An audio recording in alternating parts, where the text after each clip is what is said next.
Welcome, everybody. I could put that on, maybe. Yeah. I have something in the background. Welcome, everybody. It's been a while since I did a video like this, just talking to the camera. But I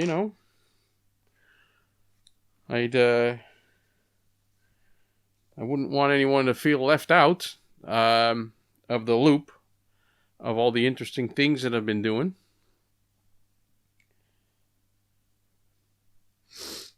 So I'm going to sort of... I'm going to fill you in of what I've been doing. It's not going to be too interesting, but, I played some games, of course, and did some things. But, what happens when you're at home? Because basically that's what I've been doing. I've been working right in this room. I'm working here. I'm thankful that I have a job to do that I can do from here. I just have a full job. I don't have to lay brick or lay pipe or whatever. Work with my hands. I just type a keyboard, and that brings in the money. And I do that as well as I can. Which is average. I'm a man of averages. I do everything to an average level. I try to tell myself that I'm better than that, but in the end, I'm always pretty average, at best. I guess the point in life, maybe, or the sweet spot in life, is finding that thing that you're good at and doing that, and because then it's easy for you and you do well at it. That's the golden thing, I suppose. So yeah, I've been working. And when I'm not working, I'm in this room playing video games. And it's been so long since the last time that I've gone through a number of phases. I've gone through a number of games that I thought, this is the best game in the world, and I'm going to play this until, I've seen everything and done everything. But I made that video about finishing games, and, that's the same thing that happens every time. So I've gone through a couple of them, and it's fun. Right now, I'm on No Man's Sky. I know I bought No Man's Sky back when it was... No, I didn't buy it straight out of the gate when it came out. But remember all the criticism that it got because of the awful job they did at Hello Games of managing expectations. Hyped it up way too high, fed into the hype, and then when it came out, the whole thing fell through, and everybody hated it. But I think they've easily had 7 or maybe even more, 10 big upgrades, and they're huge. And they've added things to the game. It's just a really fun game to play now. I've tried it off and on a couple of times, and it never grabbed me for very long. But now I've started again, and it's improved. There's a lot of stuff to do. It's even multiplayer to a certain level, which is fine enough. I'm really having fun with it. But right now, I've put, I think, between 30 and 40 hours in the game, which is nothing compared to some of the people who've played it since the beginning. It's amazing. It's amazing. I'm really enjoying it. I'm playing it on PC. I've also got it on the PlayStation 4, and it's a game that is made to be played with controller. Absolutely. But there's one thing. Aiming is not my strong point with the who does that well? Who does that well without aim assist? I wonder. I mean, I hear lots of people complaining about cheaters these days in first-person shooters, online games, and there's so much stuff out there. It's not just tools, not just software that you can download and install that will help you, like take away recoil or find enemies or see stuff that you're not supposed to see. No, there's hardware. There's hardware that you can connect between your mouse and keyboard, or probably even your controller as well, and the system that you're playing. And you can set the game you're playing. You can set you can set all the buttons so that it knows which weapon you're holding, and then it can influence your inputs. So if you're switching to a gun that has a load of recoil, it'll just counteract the recoil by pulling back, because to counter recoil in a first-person shooter game, you just have to pull your mouse back, and you probably with a controller you have to pull your stick back a little bit. And if that's too difficult, you just buy one of these devices, and these devices are going like crazy. There's got millions sold. So online games, they're rife with cheaters nowadays.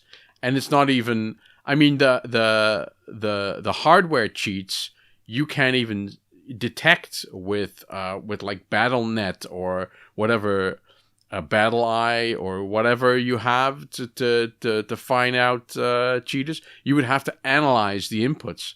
I've talked about this with Giles. In fact, how do you detect false inputs, like really quick reactions or really accurate reactions? You could detect those, but then you would risk like false flagging the best players. The best players in the world would be hard to distinguish from cheaters. It's a difficult matter, You can't just ban someone.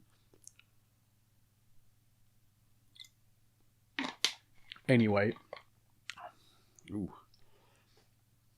I've been playing a lot of No Man's Sky. No Man's Sky. This is what I said. This is my brain now. This is my brain now. It doesn't work well.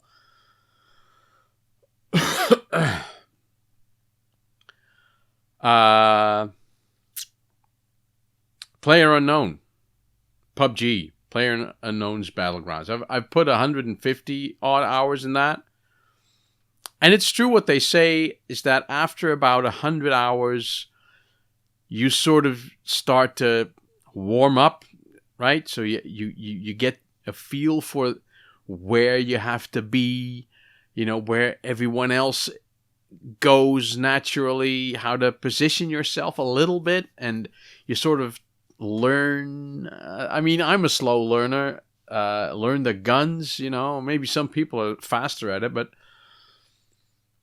and the introduction of bots. At a certain point, you can tell by like the number of players who were playing PUBG that it's been going down gradually, not dramatically. It's still one of the most played games at any one time.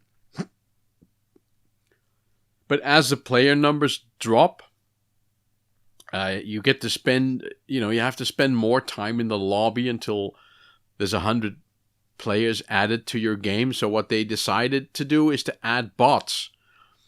And these bots are really easy to kill. They can kill you. I've been killed by bots. The best players get killed by bots in awkward moments. But these bots give you confidence. You can come out of a game and you've got 4 kills, 6 kills. That's done a lot for my. Not that I'm just because I'm killing bots. I'm also killing players, because now I don't panic. I don't panic when I see. That's what it is to be old. I'm 49 years old. My fingers panic, and I'm not the only one. I'm sure that I'm not the only one. I get finger panic when I'm in a game. Especially a first-person shooter game, when the shit hits the fan and you have to make that split-second decision of what to do, my fingers just don't listen anymore. And when they listen too late, And I can just see my system deciding, okay, I have to press the fire button now, and then nothing's happening. And this is all like in a matter of seconds, not seconds, microseconds. I can feel my body not responding, and then I'm dead, and then my finger hits the fire button. Too late, it's just too late. You're just too slow. When you're old, you're slow. So you have to adapt your play style. That's the whole thing. And all of us Commodore 64 fans and Spectrum fans and all those 8-bit computer fans, we're all old. And you have to take that into, stick to RPGs, put it on wait mode so that you don't have to be quick anymore. I don't know. Yeah. I've got a cold. My wife is, she had a COVID check. We were fine. I've never gone so long without being sick, without being ill. And, of course, my daughter goes to school, and she comes back one day, and she's got a, sore throat, and she's coughing.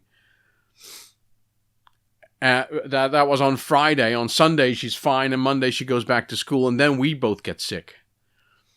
So, my wife had a COVID test done Wednesday, which is difficult because you have to find a place that is not too far away, and it's like a crapshoot. Basically, you go online, you log in, and they give you a place to go to.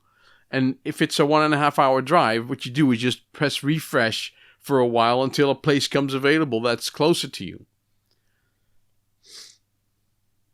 So she did that. She went there Wednesday, and she was told she would have a result of the test within 48 hours.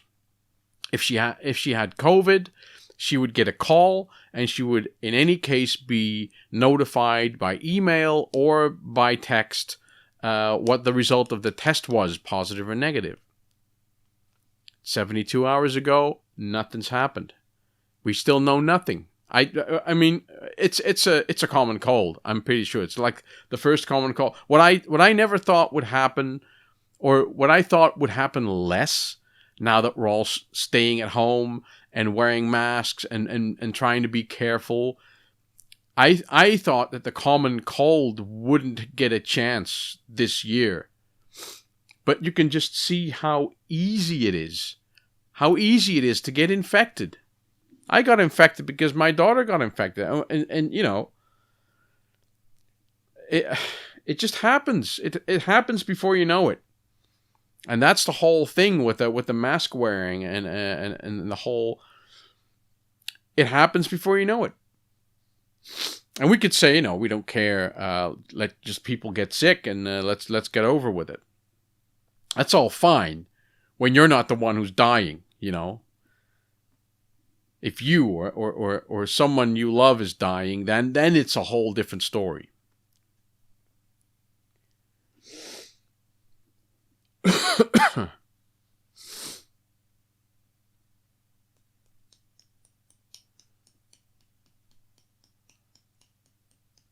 I got a new doctor.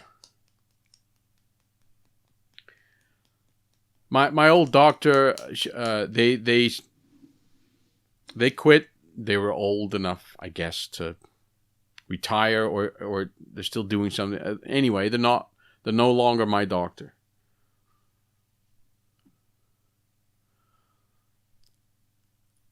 So I got a new one. But you don't get to see them. I've not met my new doctor yet. This doctor has I don't even know if it's a man or a woman. I only know their name, but it says Dr. Yemen or something. I don't know if that's a man or a woman. No idea. Doesn't matter to me. I've just not seen them. And they have an assistant. And I was invited to see the assistant of the assistant. Literally.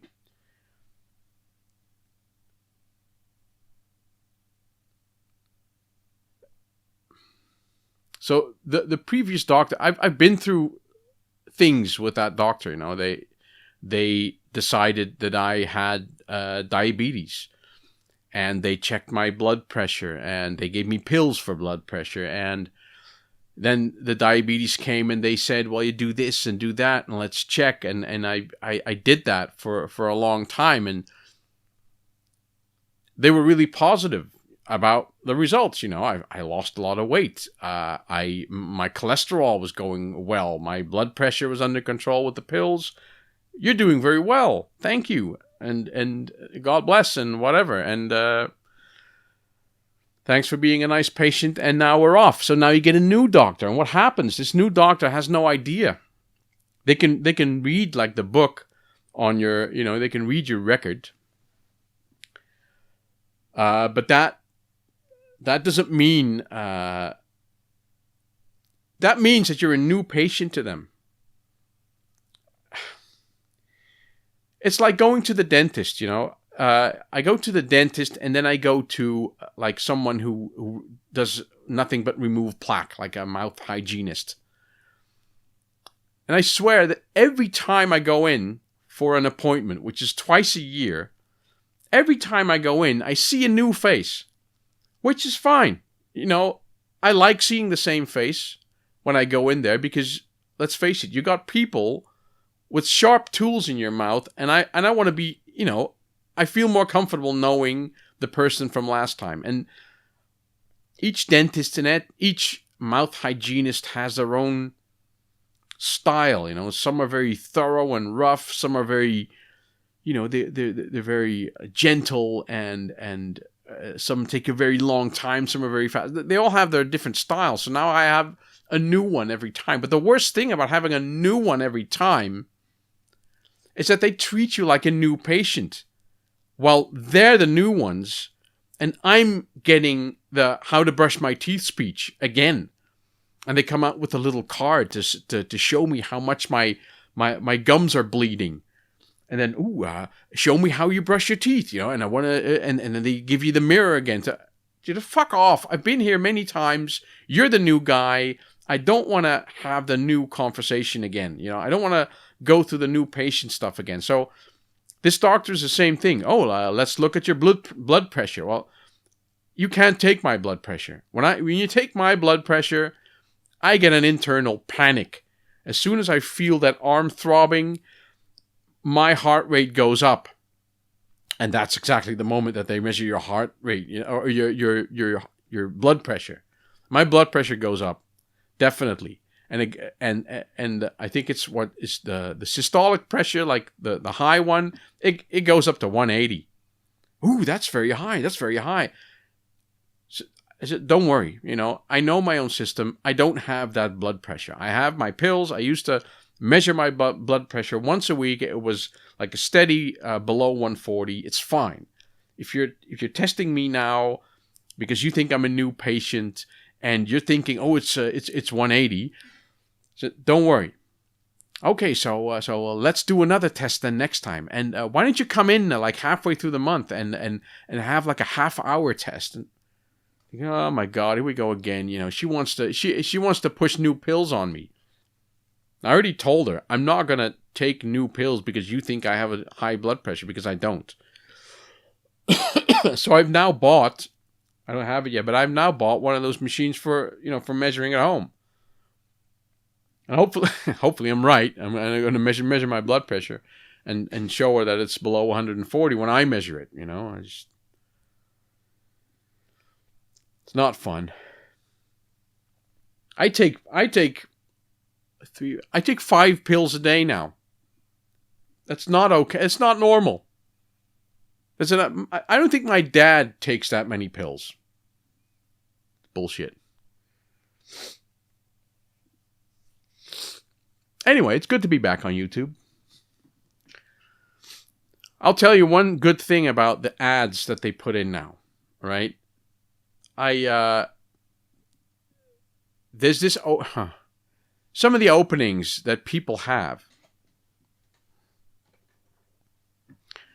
So I watch YouTube on an old iPad, like a really old one, and the only thing it can do basically is YouTube and Twitch, which is a miracle. Facebook barely works. 9gag, forget it. like a news site. They just give me the message, sorry, but your version of the app is no longer supported. No more news. So just YouTube. And some of the channels that I watch, you know, they have this intro that really irritates me, and I want to skip over it. But my laptop is so slow that it takes at least 6 seconds before, when I press my finger on the screen to stop the video from playing, the horrible intro. And it takes 6 seconds to respond. So I'm watching 6 seconds of the horrible intro already. And then it stops at 6, and I can like drag the little thing to the right. And I know, depending on the intro and depending on the channel, I know how many seconds to go forward. And then I can press play and skip the intro. The good thing about all these pre-run ads by YouTube now is that I get to stop the video before the 6 seconds are done. You know, that's a good thing. I just wonder if they're going to turn it down after the whole COVID situation. I really wonder what we're going to be left with once there's no more COVID. Yeah. So are we all going to have like masks? Are those staying? What if a year or two down the line you get a common cold? You know, knowing how easy it is now to infect someone, isn't it just like normal? I mean, in Japan and in China and most of the Asian countries, people are already hip to that. You know, they already know that you don't want to infect anyone. So when you're sick, you just wear a mask. And when I saw that, I thought, oh, that's weird. You know, walking around in a mask looks stupid. But now we realize, you know, now we know how easy it is. So are we going to stay with it? Are we going to keep the ads on YouTube? I don't know. We may. It's bloody irritating. I think I read somewhere that people who sell ads or ad space are realizing that people are finding ways to just skip the commercials that we all just don't watch, and they're sort of getting it now. I don't know, man. It's the dumbest thing. It's the dumbest thing to bug and nag. I mean, you use the same technique. If I make software that I want people to license, I nag them. I make a nag screen. Nag, nag, nag, nag, nag, nag, hoping you'll buy it. It's the stupidest thing, and you use that to sell your product. It's dumb. It's never worked. It's never worked. It's the zip technique.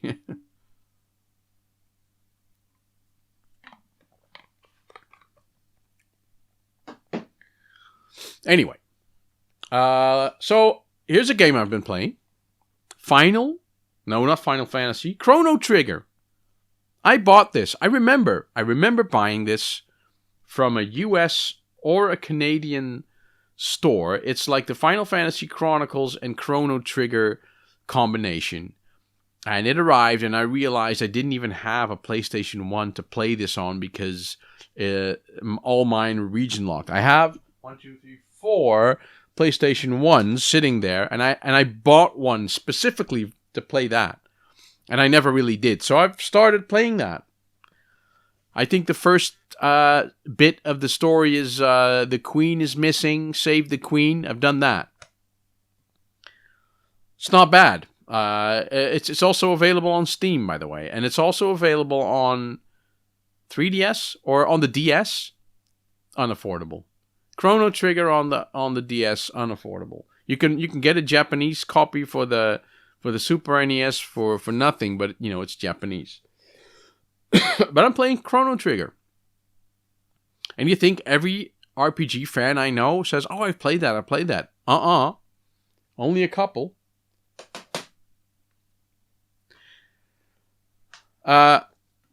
Another game, one of those phases that I went through was, maybe I'm still going through it, Darksiders. I've always bought Darksiders games. And I'm playing Darksiders 1 on the Wii U, which is great because it's like a portable thing, and I can fully play it on a portable on the controller, on the pad, or whatever it's called. And I have all the Darksiders games. I have them on PlayStation 3. Darksiders 2 on Wii U, I think, as well. I don't even know. But I bought these. I bought Darksiders 3 on the PS4. If you want to buy Darksiders, you're going to have to... You can buy them all on PC, but I don't like the controls on PC. You could play it with a controller, I guess, but I wasn't a big fan of it. Darksiders 3, not the best one. The good thing about playing on PC is that you can fiddle around with the saves. Usually these games have sections that if you fail, you have to go back to that section. So it's sometimes easier to just put your save file back, which the game won't allow you to do. Unless you're on PC. On console, you probably can't do that, unless there's some other smart way that I don't know about. And Darksiders Genesis. This is sort of a Diablo kind of take, but not really. It suffers from weird camera angle problems, but it's playable, and it's sort of hack and slash, but different. You play two characters. You play... Oh, what are they called? Oh, man. Oh, Strife and War, right? Yeah. Darksiders, an action-adventure that tears its way through hordes of demons, angels, and everything in between on its way to hell and back with guns blazing and swords swinging. Genesis gives players their first look at the world of Darksiders before the events of the original game, as well as introduces the horseman Strife. And War is the other guy. War is the one that you played in the first game. Then you play Death. This one's called Fury. So that's 1, 2, 3 horsemen. The fourth one. Have we seen the fourth one? It's the four horsemen of the apocalypse, or the 3. I don't even know. Anyway, it's really fun to the story is really well done with the Charred Council and all that. I'm more of a I'd like to own these games, like nice little trophies, than play them maybe, although I am playing them. As I said in my previous video, I watched The Last of Avari, who plays them to the end. Really well done. I've been playing this game, Ghost Recon Wildlands.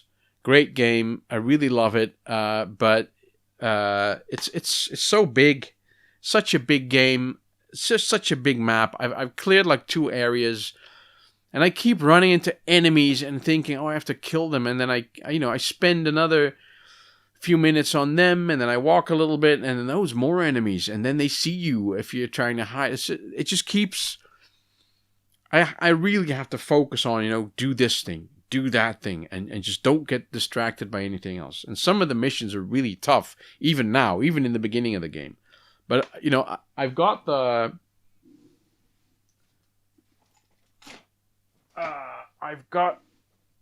strategy guide. Not that I read this to find out what to do, but it's just to indicate how much of a fan I was. In fact, I bought all the Ghost Recon games there are. Such an idiot, all of them. On PS2, on Xbox, all of them. And I've been playing Wipeout. Redout is a really...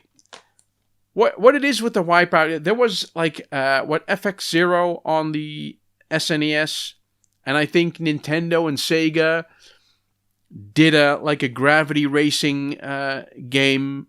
What's that called again? It's available on the GameCube. I probably have it. And then there was the Wipeout series, and then that stopped. I think the studio is just dissolved and it stopped. No more Wipeout games. Now, there's been a game on the horizon, and it's in the final testing runs now. It's called Pacer. I think it's been released before, but because when I go on Steam, I see reviews of it. Although you can't buy it, I think they sort of did a preview and then they pulled it, and now they've been developing it, and it's coming out this year, and I've been following it. I'm a top fan according to Facebook because I don't know, I respond to all the posts they do. So it's a new basically it's Wipeout.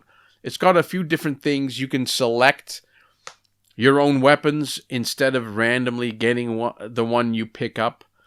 And it's got some interesting game modes. But in the it's coming, and I'm playing this. But if you don't want that, you can also get this Redout. This is great. It also plays in VR on the PC. I've got it on PC as well. These anti-gravity races, I just love them. They're just great racing games, basically. Just without wheels.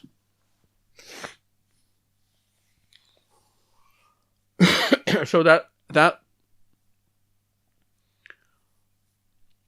leaves me with the PS5. Because I've been contemplating what to do. What do I do? What do I do? Do I buy a Switch?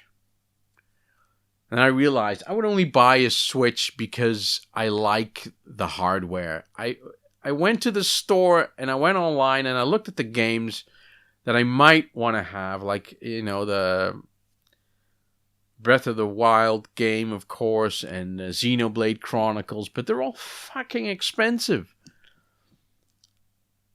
And I'm thinking, I'm not gonna do that, and knowing Nintendo, those games will never drop in price. And I see Chad Bailey buying like 99-cent games online, and I don't see myself doing that. So I'm thinking I'm not going to buy a Switch. Do I want to buy a new VR headset like the Oculus Rift S? Yeah, I'd like that for Elite Dangerous. Because now that the new Odyssey is out, they've said that they will support VR. So probably, but am I gonna spend $500 on that? So I thought if I turn in my PS4 and I get the money back for that, I mean, I got this PS4 just by sending in old games, right? I didn't. I mean, it wasn't a cash out operation. Closed wallet, Operation Closed Wallet. So I'm gonna do Operation Closed Wallet again. And then my wife said, I'm going to give you one. I'm going to give you a PS5. Great stuff for my birthday. Great stuff.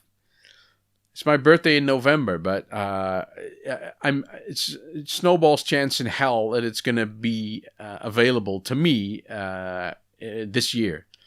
The game, the store where I'm going to buy it has already said, all of the pre-orders are gone, and the next batch will be 2021. So it's going to be at least 6 months. So I'm going to set some money aside and get a PS5. I'm turning in my PS4, and I'm going to take the one with the disc because I have all these PS4 games. What am I going to do with them? I have to hope. I have to hope that all these games will work.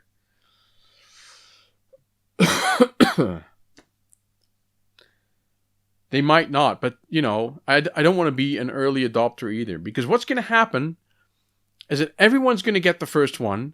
They're all going to have a white one, and they'll be forever known as the white PS5, which is the day one PS5, which had the memory problem, or which had the overheating problem, or whatever.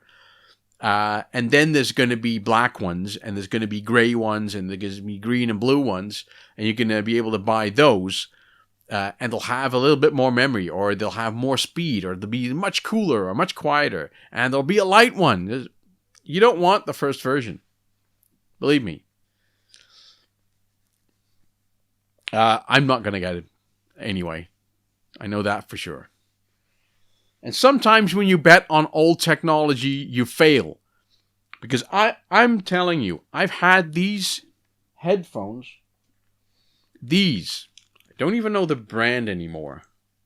Oh yeah, Speedlink 7.1. These things have like speakers, like extra drivers in there, right? 7.1. I'm thinking with a sound card that has 7.1 channels, I can't be beat, you know. It'll be perfect. Now, I've got proof now that that's bullshit. I found a video, and it was scary as hell. This guy had made some fake cheater software. I'm not gonna go into it. He made software that cheaters would download, thinking it's a cheat, but it wasn't. So he was basically trolling the cheaters. And he made this thing that when the cheater would open or try to open a door, he would get a realistic knocking sound. And I'm listening to this video, and I'm listening to this guy saying, realistic knocking sound. And I hear someone knocking on my wall. Ding, ding, ding, ding. And I look around and think, who the hell is knocking on my wall? Ding, ding, ding. Another. And it's really placed, like, really well. And I'm thinking, oh my God, it's the video. And I was listening to this with my earbuds in. So I compared my stupid fucking earbuds with the 7.1 headset. And the headset was crap. Yeah, I could say just vaguely about that direction. And then I just took my cheap fucking headphones and I put them in my normal, just like the one connector one. Put them in my normal audio out. And it placed it very precisely. I'm thinking, man, forget it. You know, I've been betting on this thing forever, like it's the best solution, but I'm missing things. So, audio, like software based surround sound, is better than hardware based. And I've seen a test by Linus Tech Tips. He does a test, and he basically comes to the same conclusion. And what they did to test it is that they blindfolded players and let them aim at enemies they couldn't see, but they had to go by ear. And they said, well, the software won it every time. So I'm sold on the cheap headsets. Who would have thought?